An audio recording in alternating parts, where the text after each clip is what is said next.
Mane my personal Eugene, in korka kori, akani tinenen e yo machalo nade. Nyalo bedo ni rawere kalure kod nok mag tije mamoko kuom rowere onge tije pachoka emomiyo moko kuom gi koro kata iumo wang'i kod gigo matindo tindo titiyo kod gi marach ahinya to e yor ng'anyo mosebedo kwanene pachokae.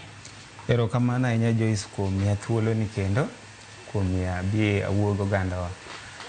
Mokwongo ada chako ni kapok ne wadhi e ng'anyo, ang'o mane okelo ng'anyo, tere kaka ng'anyo ni wanyalo tieko.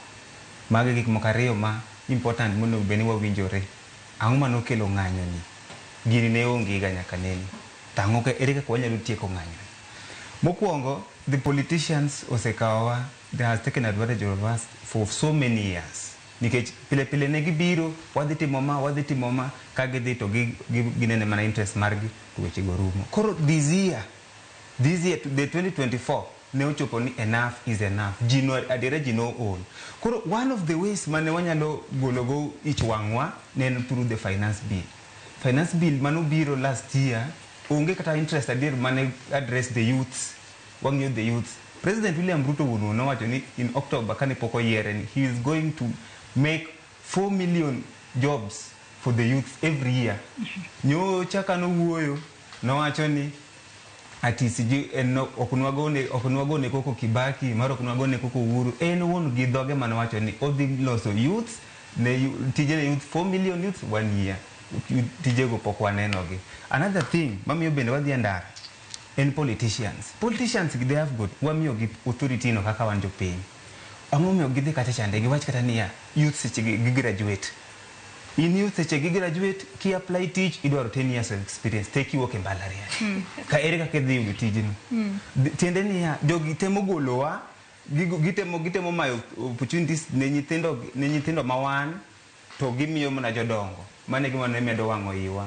Iwuok e school in gi go ma hell an kenda ni banda 200,000 pesa mana kao mar hell poka chako chulo ioro na message pile to ionge tich mara ki apply ing'eng'a magi ka chiel mane angawa to another thing mada chako wuoye kendo Joyce en ni President William Ruto ne adier jinene no kage malight jinene no okay humble background mane mambo mang'eny ne expectations from the president being ni amai ngamugo ke humble background odhi winjo wa unlike the previous presidents mane momio jinen ge high expectations kuom again adier ji expect ni konyalo deliver konyalo dok piny e drawing board to onyalo yudo interest marwa wan onge kode gi wacho onyalo miye kata mna kumi bila break kaka gi wacho no lakini kopod kodwa winjo interest wa nien podo oke dagran tutatenga tutaginene koro mane momiyo nyaka sani koro pod itiyo kod rowere marach yie ni tiyo kod rowere marach e yor ng'anyo gi sani kose